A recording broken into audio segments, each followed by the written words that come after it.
SSC GD exam 2026-27কে লক্ষ্য রেখে আমরা ইম্পর্টেন্ট জিকে কোশ্চেনের প্র্যাকটিস সেট শুরু করেছি, যার আজকে সেট নাম্বার 16।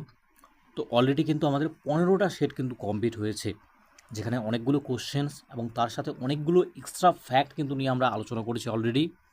তো যারা প্রিভিয়াস সেটগুলো আমাদের দেখোনি, তোমাদের প্রত্যেককে জানিয়ে রাখি, আমি একটা প্লেলিস্ট তোমাদের জন্য আলাদা করে দিয়েছি। সেখান থেকে অবশ্যই কিন্তু প্লেলিস্ট তোমরা চেক আউট করো, সেখানে কিন্তু পেয়ে যাবে তোমরা কিন্তু পরপর করে প্রত্যেকটা ভিডিও। শুরু করছি আজকের সেট নাম্বার 16।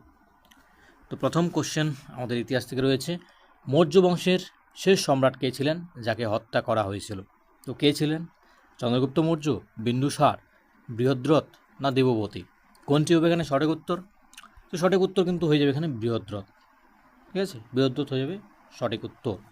মৌর্য বংশের শেষ শাসক ছিলেন বৃহদ্রথ। তাকে তার নিজের সেনাপতি পুষ্যমিত্র শুঙ্গ কিন্তু হত্যা করে শুঙ্গ বংশের প্রতিষ্ঠা করে, যেটা হচ্ছে আই থিঙ্ক 185 এই সময়টাতে কিন্তু হবে। ঠিক আছে, মৌর্য বংশের প্রতিষ্ঠাতা ছিলেন হচ্ছে চন্দ্রগুপ্ত মৌর্য, এটা মনে রাখবে। এবং তিনি নন্দ বংশকে বংশের পতন ঘটিয়ে কিন্তু শেষ নন্দ বংশের রাজা ধর্মনন্দকে পরাজিত করেই কিন্তু তিনি এই মৌর্য বংশের প্রতিষ্ঠা করেন। এবং এই মৌর্য বংশ প্রতিষ্ঠার ক্ষেত্রে চন্দ্রগুপ্ত মৌর্যকে কিন্তু কৌটিল্য বা বলতে পারো চাণক্য কিন্তু বিশেষ সহযোগিতা করে। ঠিক আছে, যাকে বিষ্ণুগুপ্তও বলা হয়। সেই বিষ্ণুগুপ্তের যদি বইয়ের একটা কথা বলি, তো কৌটিল্য হচ্ছে অর্থশাস্ত্র বলে একটা বই রয়েছে, সেটা কিন্তু খুব ইম্পর্ট্যান্ট। এগুলো পয়েন্ট কিন্তু অবশ্যই তোমরা মাথায় রাখবে। নেক্সট, বলবন নিজেকে কোন উপাধি দিয়েছিলেন যার অর্থ ঈশ্বরের ছায়া? জিল ই ইলাহি, উলুক খান, সিকান্দার ই সানি, তারপর এখানে রয়েছে সুলতান আল আজম। তো সঠিক উত্তর হয়ে যাবে জিল ই ইলাহি। বলবন নিজেকে জিল ই ইলাহি উপাধি দিয়েছিলেন, যার অর্থ হচ্ছে তিনি পৃথিবীতে ঈশ্বরের প্রতিনিধি বা ছায়া, এমনটা তারা কিন্তু মনে করতেন। নাসিরুদ্দিন মোহাম্মদ বলবনকে উলুগ খান উপাধি দিয়েছিলেন, এটাও মনে রাখবে তোমরা। ভারতের সংবিধানের কোন অনুচ্ছেদে নাগরিকদের জন্য ইউনিফর্ম সিভিল কোড বা ইউসিসি বলা যায় এটাকে, এর কথা বলা হয়েছে? খুবই ইম্পর্ট্যান্ট একটা কোশ্চেন। ঠিক আছে, ইউনিফর্ম সিভিল কোড কিন্তু অনেক রাজ্যে, বলবো না, দুটো রাজ্যে বর্তমানে রয়েছে। ঠিক আছে, সেগুলো যদি তোমরা জেনে থাকো অবশ্যই কমেন্ট করে জানাবে। রিসেন্টলি একটা রাজ্যে ইউনিফর্ম সিভিল কোড কিন্তু তারা কিন্তু লাগু করতে চলেছে, তাদের বিলও পাস হয়েছে। ঠিক আছে, তো কোন দুটিতে রয়েছে বর্তমানে অবশ্যই কমেন্ট করে জানাবে। অনুচ্ছেদ 40, অনুচ্ছেদ 44, অনুচ্ছেদ 45 অ্যান্ড অনুচ্ছেদ 51, কোনটি হবে এখানে সঠিক উত্তর? কোথায় রয়েছে এর কথা? সেটা হচ্ছে অনুচ্ছেদ বা আর্টিকেল 44, আর্টিকেল 44-এ কিন্তু এর উল্লেখ রয়েছে। সংবিধানের 40 নম্বর অনুচ্ছেদে ভারতের সমস্ত নাগরিকদের জন্য একটি অভিন্ন দেওয়ানি বিধি বা ইউনিফর্ম সিভিল কোড চালুর নির্দেশ দেওয়া হয়েছে। এবং এখানে আরও একটা পয়েন্ট ইম্পর্ট্যান্ট, সংবিধানের 4th ভাগে আয়ারল্যান্ড থেকে গৃহীত রাষ্ট্র পরিচালনার নির্দেশমূলক নীতি এর অন্তর্ভুক্ত। 4th ভাগে যেটা হচ্ছে ডিপিএসপি, সেটা কিন্তু কোথা থেকে নেওয়া হয়েছে? আয়ারল্যান্ড থেকে নেওয়া হয়েছে। এটাও কিন্তু একটা গুরুত্বপূর্ণ ফ্যাক্ট, মনে রাখবে এগুলো। কততম সংবিধান সংশোধনের মাধ্যমে ভোটাধিকার 21 বছর থেকে কমিয়ে 18 বছর করা হয়েছে? আগে কিন্তু আমাদের কিন্তু 21 বছরের যে বয়সের সীমা, সেটা কিন্তু 21 বছর ছিল। এখন জানো সামনে ভোট রয়েছে, তো 18 বছর থেকে তোমরা ভোট দিতে পারবে।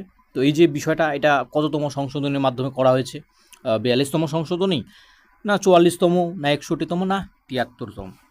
তো সঠিক উত্তর হয়ে যাবে 61তম সংবিধান সংশোধনী।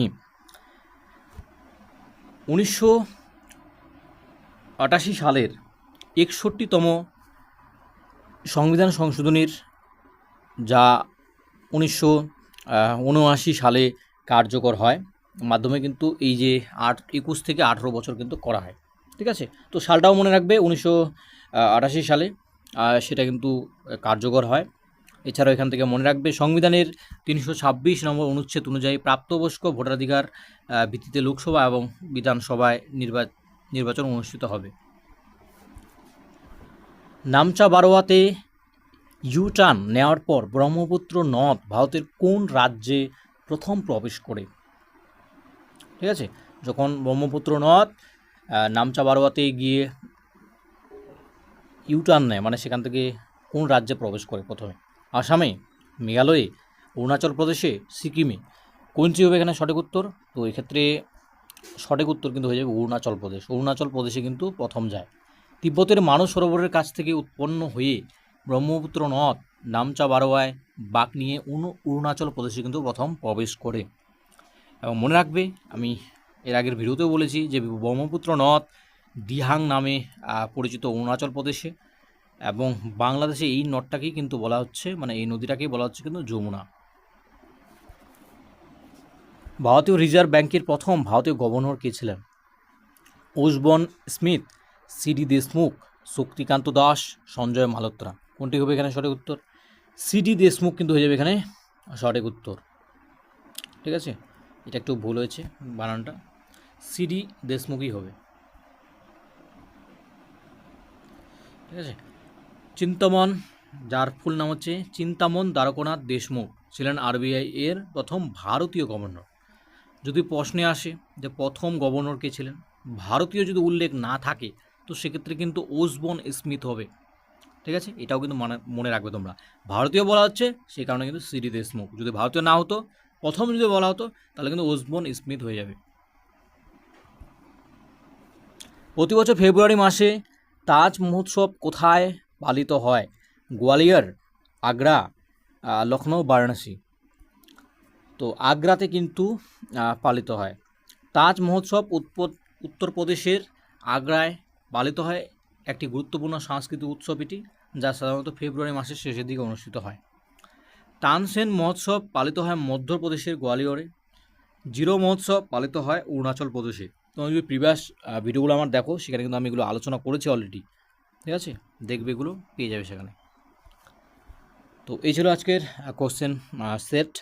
আশা করছি সেটটি তোমাদের ভালো লেগেছে। আমরা কিছু কোশ্চেন্স করলাম, তার থ্রুতে কিন্তু অনেক আমরা এক্সট্রা ফ্যাক্টও দেখলাম। তো প্রত্যেককে থ্যাংক ইউ ভিডিওটি শেষ পর্যন্ত দেখার জন্য। তোমাদের যদি ভালো লাগে অবশ্যই লাইক করবে অ্যান্ড শেয়ার করবে, অ্যান্ড কোনো কমেন্ট থাকলে অবশ্যই তোমরা জানাবে কমেন্ট সেকশানে।